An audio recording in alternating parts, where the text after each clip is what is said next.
ओम श्री महालक्ष्म्यै च विद्महे विष्णुपत्न्यै च धीमहि तन्नो लक्ष्मी प्रचोदयात्। मार्गशीर्ष महीने में पड़ने वाले सभी गुरुवार का बहुत महत्व होता है, क्योंकि इस दिन मां लक्ष्मी जी की कृपा पाने के लिए उपवास रखा जाता है और व्रत की कथा पढ़ी और सुनी जाती है।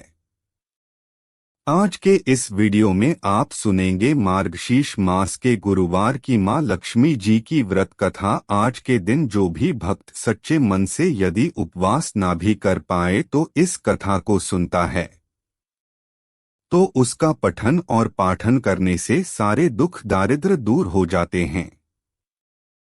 मां लक्ष्मी जी की कृपा से सुख, संपत्ति और ऐश्वर्य की प्राप्ति होती है। सारी मनोकामनाएं पूर्ण हो जाती है। मां लक्ष्मी जी के अनेक रूप और नाम हैं। भूतल में वो छाया शक्ति, कृष्णा, शांति, जाति, लज्जा, श्रद्धा, कांति, वृत्ति, स्मृति, दया, दृष्टि, माता, अधिष्ठात्री और लक्ष्मी जी के रूप में स्थित है। उन्हें नहीं हम प्रणाम करते हैं। कैलाश पर्वत पर पार्वती जी, क्षीरसागर में सिंधु कन्या, स्वर्गलोक में महालक्ष्मी, भूलोक में लक्ष्मी, ब्रह्मलोक में सरस्वती, ग्वालों में राधिका, वृंदावन में रासेश्वरी, चंदन वन में चंद्रा, चंपक वन में गिरजा, पद्मा वन में पद्मा, कुंदन वन में कुंदंती, केतकी वन में सुशीला, कदम भवन में कदममाला, राज्य प्रसाद में राजलक्ष्मी और घर घर में गृहलक्ष्मी इन विभिन्न नामों से पहचानी जाती है। मार्गशीर्ष महीने के गुरुवार को सुबह ब्रह्मा मुहूर्त में मां लक्ष्मी जी की विधि विधान से पूजा अर्चना की जाती है। इसके बाद उन्हें तरह तरह के व्यंजनों का भोग लगाया जाता है। ऐसी मान्यता है कि अगहन यानी कि मार्गशीर्ष के महीने के गुरुवार पूजा में मां लक्ष्मी जी को हर गुरुवार को अलग अलग व्यंजनों का भोग लगाने से उनका आशीर्वाद जल्दी प्राप्त होता है। इस पूजा को करने के लिए किसी भी ब्राह्मण या पुरोहित की आवश्यकता नहीं होती। आप अपने आप भी इस पूजा को कर सकते हैं। महालक्ष्मी जी की व्रत कथा पौराणिक कथा के अनुसार सौराष्ट्र में उस समय भद्रश्रवण नाम के एक राजा थे। वे बड़े पराक्रमी राजा थे। 4 वेद, 6 शास्त्र और 18 प्राणों का उन्हें भली भांति ज्ञान था। उनकी रानी का नाम सूरत चंद्रिका था। रानी दिखने में सुंदर सुलक्षणा थी, पतिव्रता थी। उन दोनों को 7 पुत्र और उसके बाद एक कन्या का वरदान मिला था। कन्या का नाम उन्होंने श्यामबाला रखा था। एक बार महालक्ष्मी जी के मन में आया कि जाकर उस राजा के महल में रहे।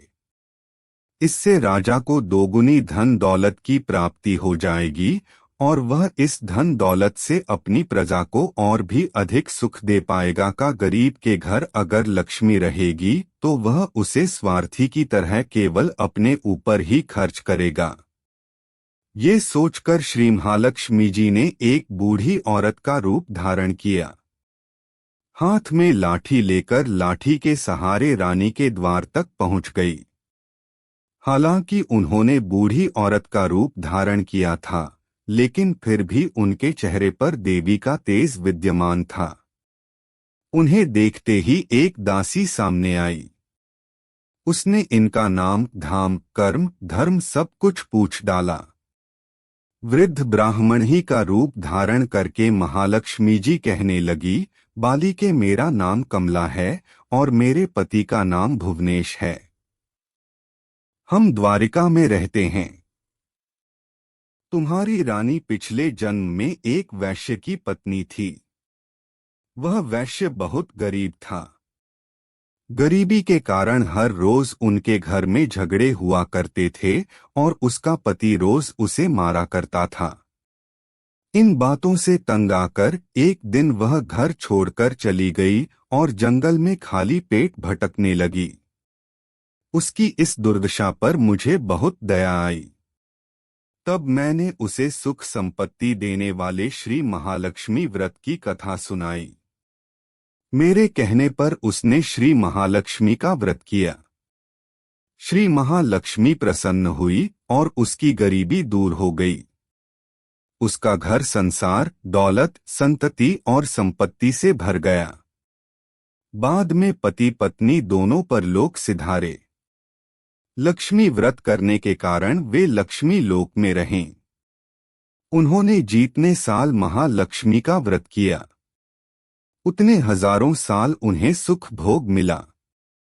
इस जन्म में उसका जन्म अब राजघराने में हुआ है, परंतु वह श्री महालक्ष्मी का व्रत करना भूल गई है। उसे यह याद दिलाने ही मैं यहाँ आई हूँ। बुढ़िया की बातें सुनकर दासी ने उन्हें प्रणाम किया।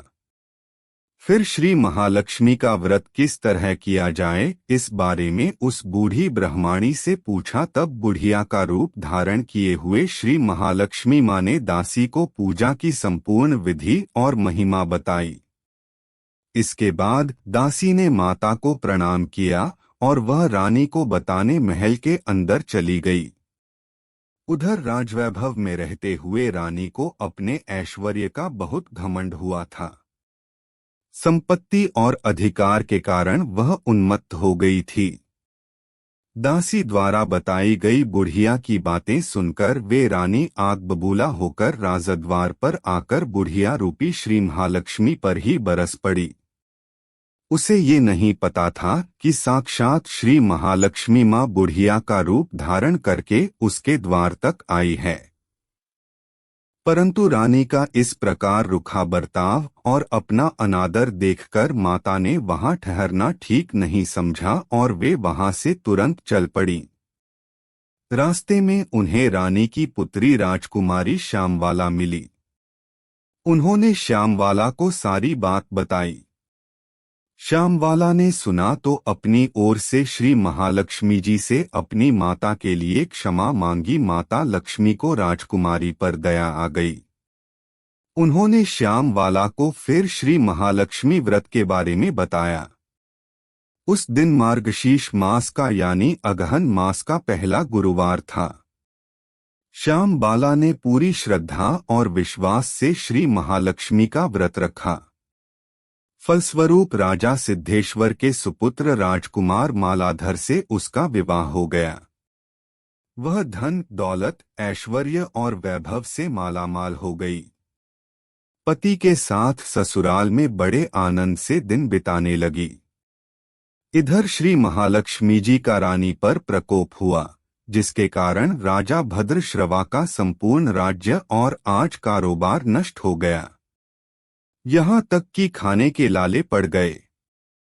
ऐसी हालत में एक दिन रानी ने राजा से निवेदन किया कि हे राजन, हमारा दामाद तो इतना बड़ा राजा है, धनवान है, ऐश्वर्यशाली है, क्यों न उसके पास जाया जाए, उसे अपना हाल बताए, वह जरूर हमारी मदद करेगा।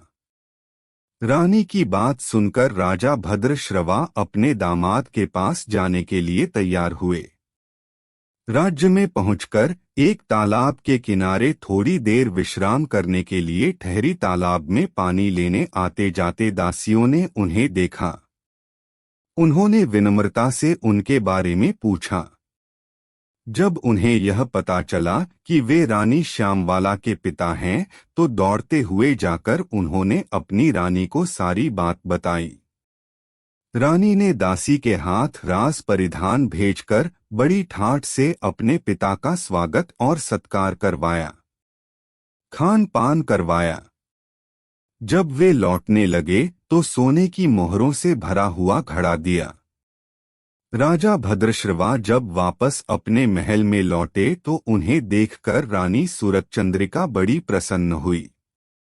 जैसे ही उन्होंने सोने की मोहरों से भरे हुए घड़े का मुंह खोला पर हाय भगवान, घड़े में तो धन के बदले कोयले भरे हुए थे और यह सब श्री महालक्ष्मी जी के प्रकोप से हुआ था। इसी प्रकार दुर्दशा में उनके कई और दिन बीत गए। इस बार रानी खुद अपनी कन्या के पास गई। वह दिन अगहन मास का अंतिम गुरुवार था। श्यामवाला ने श्री महालक्ष्मी जी का व्रत किया, पूजा की और अपनी माता से भी व्रत करवाया। इसके बाद रानी अपने घर आ गई। श्री महालक्ष्मी जी का व्रत रखने पर उसे फिर से अपने राजपाट, धन, दौलत और ऐश्वर्य की प्राप्ति हो गई। वह फिर से सुख, शांति और आनंदमय जीवन बिताने लगी। कुछ दिनों के बाद राजकन्या श्यामबाला अपने पिता के घर आई। उसे अपने घर आई देखकर सूरज चंद्रिका को पुरानी पिछली बातें याद आ गई। मैं सोचने लगी कि जब उनकी दुर्दशा हुई थी तो कैसे उनकी पुत्री ने अपने पिता को घड़ा भरकर कोयला दिया था और कोई मदद ही नहीं की थी। तब जैसे ही श्यामवाला अपने पिता के घर में आई, उसका कुछ भी आदर सत्कार नहीं किया गया, बल्कि उसका अपमान किया गया और उसने इस बात का बुरा भी नहीं माना। लेकिन अपने घर लौटते समय उसने पिता के घर से थोड़ा सा नमक ले लिया। अपने घर लौटने पर उसके पति ने पूछा कि अपने मायके से क्या लाई हो। इस बार उसने जवाब दिया कि वहां का स्वाद लाई थी। पति ने पूछा, भले ही इसका क्या मतलब हुआ। श्यामबाला ने कहा, थोड़ा धीरज रख, ये सब पता चल जाएगा। फिर उस दिन श्यामबाला ने कई तरह के भोजन बनवाए और उसमें नमक नहीं डाला। बिना नमक का भोजन उसने पति के सामने परोसा। जब पति ने भोजन किया तो सारा भोजन बिना नमक का था, इसलिए उसे बिल्कुल भी स्वाद नहीं आया। फिर श्यामवाला ने थाली में अपने पिता के यहाँ से लाया हुआ नमक डाला, जिससे भोजन में स्वाद आने लगा। तब श्यामबाला ने अपने पति से कहा, यही है वह मायके से लाया हुआ सार। पति को उसकी बात सही लगी। फिर भी दोनों हंसी मजाक करते हुए भोजन करने लगे। कहते हैं कि इसी तरह जो कोई भी श्रद्धा भाव से श्री महालक्ष्मी जी की पूजा करें, उसे मां लक्ष्मी जी की कृपा अवश्य ही प्राप्त होती है। सुख, संपत्ति और शांति की प्राप्त होती है। सभी मनोकामनाएं पूर्ण हो जाती है। परंतु ये सब कुछ प्राप्त होने पर भी महालक्ष्मी जी की पूजा को भूलना नहीं चाहिए और हर गुरुवार को व्रत का पाठ अवश्य ही करना चाहिए। इस तरह श्री महालक्ष्मी जी की महिमा भक्तों की मनोकामनाएं अवश्य ही पूर्ण करती है।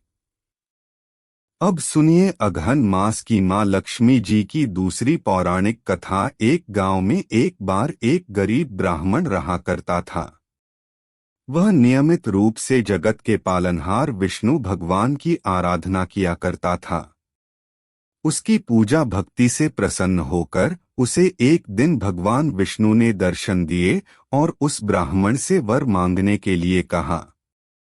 तब ब्राह्मण ने लक्ष्मी जी का निवास अपने ही घर में होने की इच्छा प्रकट की। तब श्री विष्णु ने लक्ष्मी जी की प्राप्ति का मार्ग से बताया। उन्होंने बताया कि मंदिर के सामने एक स्त्री आती है जो यहाँ आकर उपले थापती है, तो मुझसे अपने घर आने का निमंत्रण दे देना, वही देवी लक्ष्मी हैं।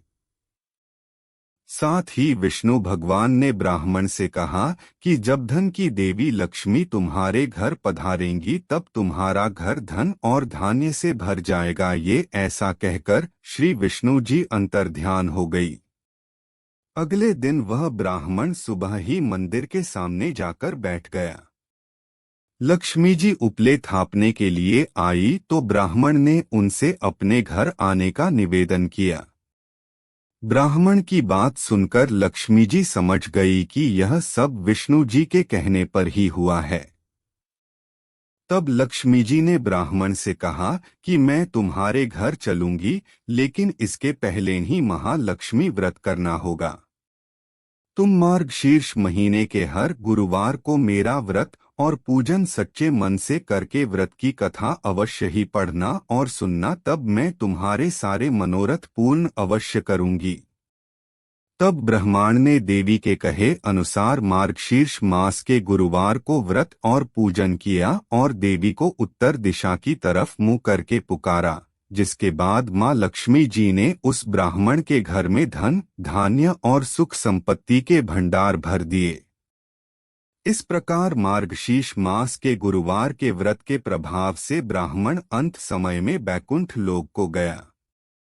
यह थी मार्गशीर्ष मास के गुरुवार के दिन सुनी जाने वाली महालक्ष्मी जी की पौराणिक कथाएं। अगर आपको ये वीडियो पसंद आई हो तो वीडियो को लाइक करके हमारे चैनल को सब्सक्राइब जरूर कीजिएगा। साथ ही आजकल आप हर दिन नियम से हमारे चैनल पर मार्गशीर्ष की कथा सुन सकते हैं। धन्यवाद। जय श्री कृष्णा।